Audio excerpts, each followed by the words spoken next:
They try to take all that they've done over the last 2 years and throw it into a paragraph. And instead, what I would say to you is find the pain, find the promise, and present that in a way that your editor or agent wants to know more. I'm Kim, host of Book Marketing Mania, and I'm so thrilled you're tuning in today for part 2 of my conversation with my amazing friend, author Suzie Eller. Last episode, we talked about knowing your why for starting a podcast, if you choose to do that to build your audience of future readers. Now, as the author of 7+ books, I've lost count, I couldn't wait for Suzie to encourage you if you struggle with the time it takes to build your audience, taking time away from your writing.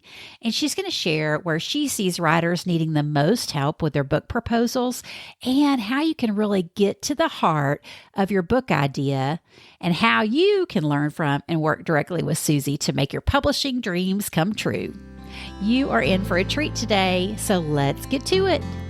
Let's just jump right into it. And I want to ask you all about writing because you're a writing coach. And of course, you've wrote a bajillion books. I should have had my stack of my Suzie Eller library handy to show everybody. But I know everybody's probably familiar with Suzie Eller.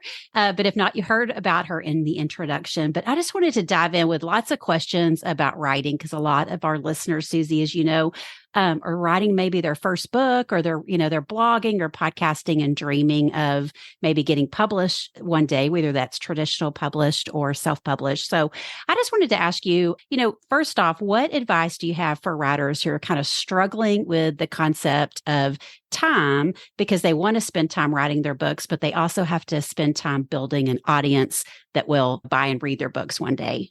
Yeah. I used to think of those when I first began as like two different entities. Mm-hmm. Like writing was one thing and community was another. And what I came to understand is that we don't write in a vacuum. We're not writing for ourselves. We're not writing even for our mom. We're writing for a specific person with a specific reason and pouring into a specific felt need. And so what I use to overcome that barrier is I began to integrate it, writing and community, as they go hand in hand. Mm-hmm. As I'm writing my book, I'm thinking about my community. I'm thinking about her need. I'm thinking about her struggles. I'm thinking about sitting across from her. And I often, even as I'm writing, somebody might hear me or see me or think I'm, a little bit crazy, but I'm literally I'm talking to her.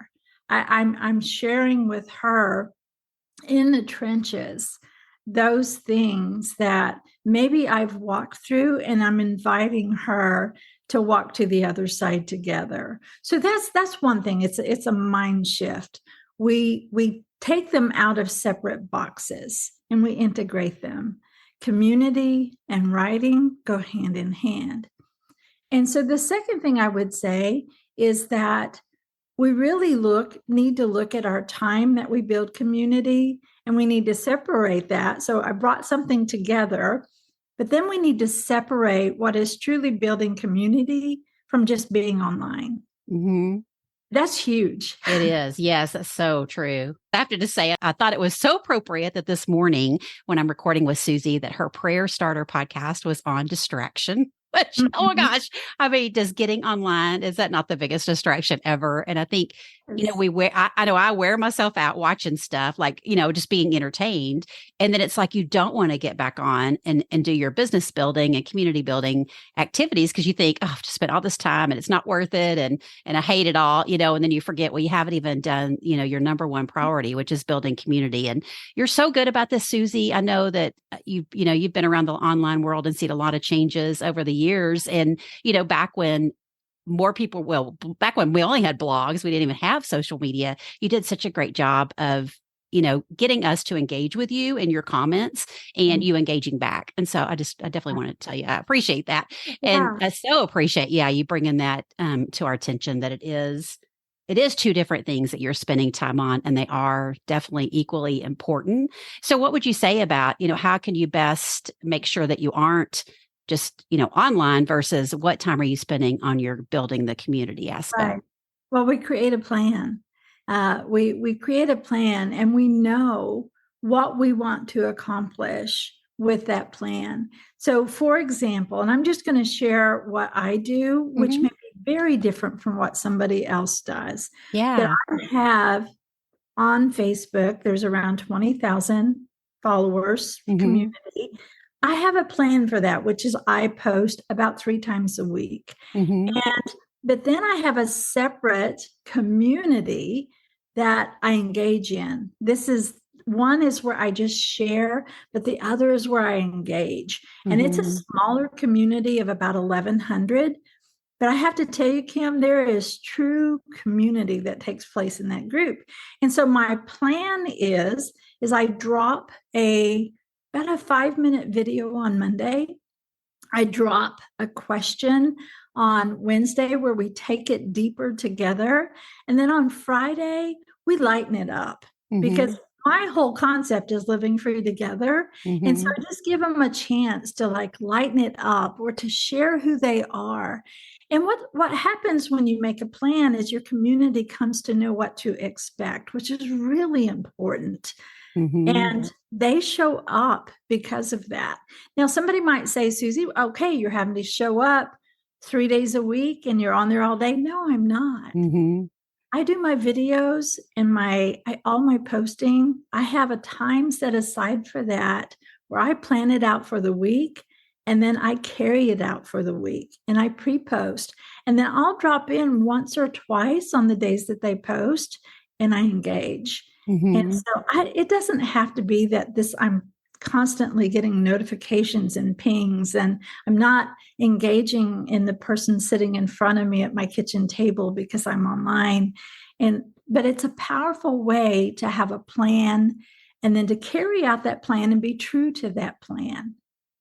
Yeah, I think that's such great advice. You're Yeah. really nurturing this aspect of people. I mean, I've made incredible friends in that community that I still have to this day and met them years ago. And yeah, it's just, I think that's so powerful for writers that are building their audience to maybe think about how they can be doing that. And, whether you do it Susie's way or another way, it's awesome. And that's the thing, the concept, whether it's Facebook or Instagram or LinkedIn or TikTok or whatever, it is if you have a plan, if you know your people, because I'm on Instagram and I'm on Hmm. LinkedIn and I'm on those other things. But for me, what I found is that when we go deep on talking about living free together, Facebook was actually the safest place to do that. So there's a reason behind that. But make a plan for wherever the sweet spot is that you and your community hang out. And it's flexible. There's times that I'll show up and be like, that video was supposed to hit Monday, but life hit hard. And then we just dig deep on Tuesday. But I really try to stay true to the plan. Hmm. Oh, that's such great advice. Well, and I know you're coaching a lot of writers through their book proposals these days. Can you share maybe, for writers that are thinking about maybe they're about to go to a conference and, pitch a book proposal, or they're just thinking, okay, someday I'm going to have to put a book proposal together if I want to pitch a traditional publisher. What area do you see the writers needing the most help with these days in their book proposals? Every part of the book proposal is truly key. But the place where I see people struggling the most is, first of all, the synopsis of Hmm. their book, that pitch, that hook, and then the synopsis. Because what they try to do is they try to take all that they've done over the last 2 years and throw it into a paragraph. And instead, what I would say to you is find the pain, find the promise, and present that in a way that your editor or agent wants to know more. And we can do that. We can find the heart of the book. One of the things I spend the most time on with writers when I'm coaching is to hone in on what their book is really about so that they have the ability to say, this is what my book is about. This is why a community would want to read this book. And this is why you would want to know more. And it opens the door for more questions. you're going to have a whole proposal and sample chapters to unfold that book. But let's hook them from the beginning. The second place where I see writers really struggling is to find the promise in that book. And what I love is if we write, Kim, a really great proposal, we've kind of written the book. I can pull the promise. Let's say that I write 2 promise statements for chapter 1. When that publisher comes back and says, Suze, I love that book, let's go. You have 4 to 6 months, okay? I can take those promises for each chapter and put them at the top of my Word document, and I can write that chapter because I know who my audience is. I know who my competition is. I know the pain that she's going through, or he. I know the promises that I've made in each of these chapters. I know the overarching promise of this book, the one takeaway. And then I can sit down and I can write that in 4 to 6 months. And so all parts are important, but those are the 2 parts where I see them struggling the most. And you're so good about felt needs. I was thinking it even comes, across in all your books, obviously. And I know you're a big advocate of teaching that, but also I think I just see it in your podcast, like how that comes across. Here's kind of what I feel like listeners are struggling with. And here's my podcast is the answer to that.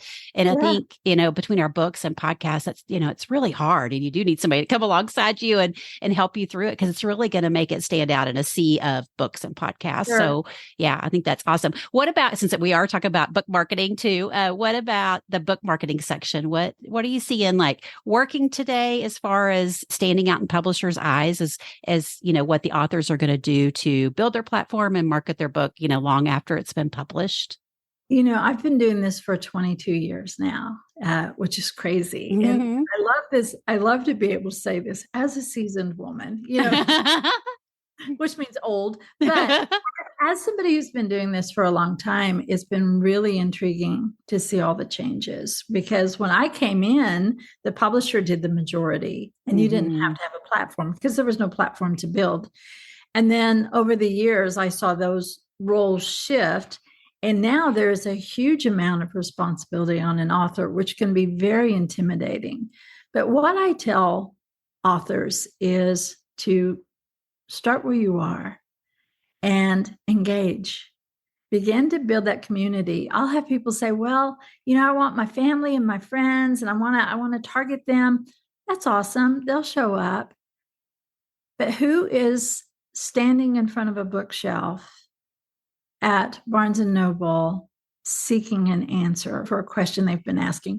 Who has their fingers on the keyboard and they're on some search engine and they're looking and looking for an answer to their question? When we begin to sit with that person and answer that question, then what happens is community truly begins. And they come around the table. That's how I always think about it. You grab your cup of coffee, I'll grab my green smoothie. Let's come around the table and let's talk together. But what's really cool is they invite their friends. And so they'll like or they'll share. I never know, Kim, I never know exactly. This is not an exact science, and I'm not writing to be viral. I'm writing to be engaged. And so there's sometimes I'll write something and it'll go crazy. And I'll think, I had no idea. But what happened is as we were sitting across that table, it hit a nerve. And it's not because it's sensational. It's not because it's provocative. It's because it's answering a question that she's been asking for a really long time. And she's excited about that. And she wants to share it with someone else. And it builds. It takes time, but it builds. But we don't want artificial community. We want true community. And one of the things that has really transitioned is there was a time an agent or an editor would sit across from you and they would give you a specific number that you had to have in order to take it to pub board. But what they're saying now is, what's the engagement? How are people connecting? Because you can have a group of 250 and 500 that has 10 times more engagement than 20,000, 30,000, 100,000. And so what is the real engagement in this community? What's the word of mouth? And that I feel like I have a lot of advocates that sit around the table with me, that when a book is coming out and I say, oh man, I'm writing a new book. It's called Prayer Starters. This is different than anything I've ever done. I don't want to write a book about prayer. I want to write a book that draws you close to God through prayer. And share with me some of your thoughts about this. Let's talk about this. Let me share a chapter with you. Let's dig deep together on this topic. And you know what they're doing? They're turning around as advocates and they're saying, hey, Susie's got a book coming out. Man, it just really touched me. Let's study it together, or let me share about this on my social media. And then it's times 100 or times 200 or times 5,000 over and over again, which is very, very powerful.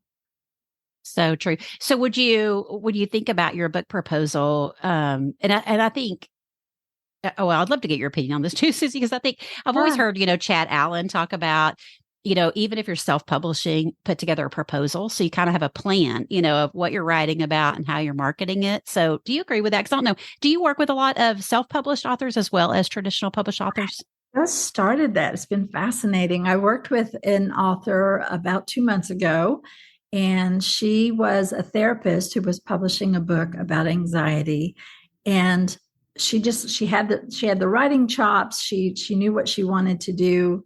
Where she was getting really stumped was on how to carry out that book from page 1 to the end, and then how to get that in the hands of people.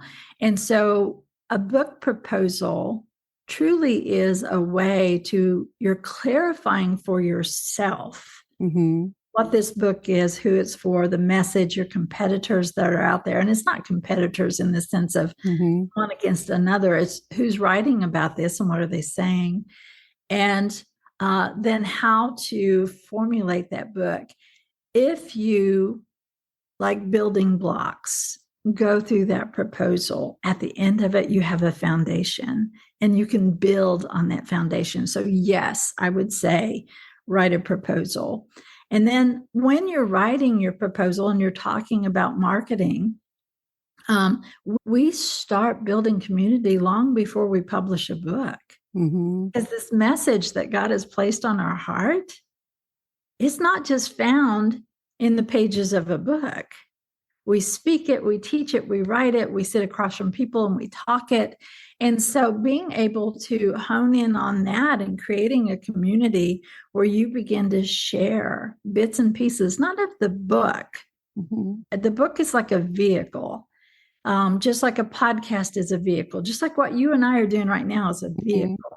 The message that is on your heart is where we build community. We build it around that.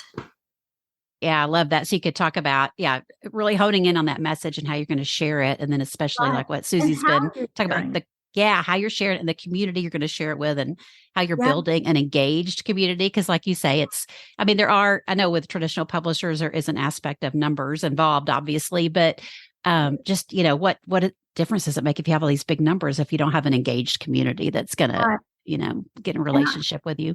And Tim, I often find that a lot of people come to me and say, and I have zero community at all. And we'll start talking and, fleshing that out. And we find that they have a really engaged community. Maybe it's small, but it's engaged and it's something that you can build on. And so being able to do that, I wish I could, this is again, as a seasoned woman, I could take the pressure off of this beautiful gift of ministry. If I could look at my sister in Christ who feels that calling to write, to podcast, or whatever, to say this is worship as well as work, and to be able to find the joy in it, that would be a really huge accomplishment. Because if we get caught up in the pressure of it, and that is our only driving force, we will burn out in flames. But if we can find the joy in it, if we can see this worship as well as work, then when I'm sitting down and I'm writing and I'm under a deadline, or I'm writing a proposal, which I can write a proposal almost in my sleep now because I've done it for such a long time. But if we can sit down and see those things as just the opportunity to come along someone else and maybe answer a question that they've been asking, whatever that might be, and they're drawn a little bit closer to Christ because of it, then it becomes this adventure instead of pressure. Mm-hmm. Yeah, I love that. Oh my gosh, just thinking about, you got some really good sticky statements I want to share from this interview. Suzie, you're so good at that. Hey, so before we wrap up this part of it, I want to talk about your launch courses that you're doing, because I don't know, if everybody knows about that. So I'd love for you just to share how you are working with writers and authors today. Yeah, I've kind of been sitting on this because I've been in a season of taking care of a family member that was really sick, but I was developing it all along, and now I have launched it fully. I have taught at writers' conferences around the nation, and then I was with a writing membership program as one of the leaders for 14 years. And then I've also been to writing conferences. I'll speak at 2 this year. Mm-hmm. But what I see sometimes, Kim, is I see people go to these beautiful conferences that I'd encourage you to go to, but they come back with so much information that they don't know where to go. They're overwhelmed. Mm-hmm. So I wanted to create an affordable, doable, at your own pace online course that allowed them to clarify, create, and launch their message. And so it has 5 building blocks. And at the end, you have a solid proposal with sample chapters. You know where you're going, you know who your audience is. And when you sit in front of an editor or agent, you know exactly what that book is about, you know who it's for, and you're not afraid because you know that when it's time to write that book, you have everything you need. And then I offer coaching one-to-one. Mm-hmm. And I do that in a couple of different ways. Is it okay if I share? Yeah. No, they would love to hear about it. Yes. Sure. So sometimes you just have questions, like you just need one question answered. Mm-hmm. So we can do a 30-minute Zoom call. Sometimes you really want to share where you're stuck and maybe you need 55 minutes and we'll talk for 55 minutes. But sometimes you want boot camp, a one-to-one personal intensive. It's an hour Zoom call broken into 2 different segments. I give you homework and it's based on those Zoom calls. I'm a little pushy when it comes to that. I'm a gentle pushy. is we work really hard to accomplish a goal that you've been wanting to accomplish. And at the end of that boot camp, the goal is for you to be able to take the next step firmly with confidence. Yeah, gosh, I would definitely recommend that. Everything gets a little probably easier with someone like Suzie by your side. So thank you for sharing that. Oh, Suzie, this has been so good today. And I'll be sure to put links to your courses and your podcast and your books, of course, in the show notes so everybody can come and find you online. And I so appreciate your time today serving our listeners. Thank you, Kim. I love what you do so much. Oh, thank you. Oh, gosh, y'all. I pray this conversation with Suzie has encouraged and inspired you to get to the heart of your book idea and how to communicate that to your target readers or potential publishers. So be sure to check out all of Suzie's links in the show notes, as she's a wealth of knowledge. And after publishing 7+ books, y'all, I keep losing count, you can get help from her, which is priceless. Thanks for tuning in today. And as always, I'll be there for you next time to help you build your audience and market your book one podcast at a time. See you then.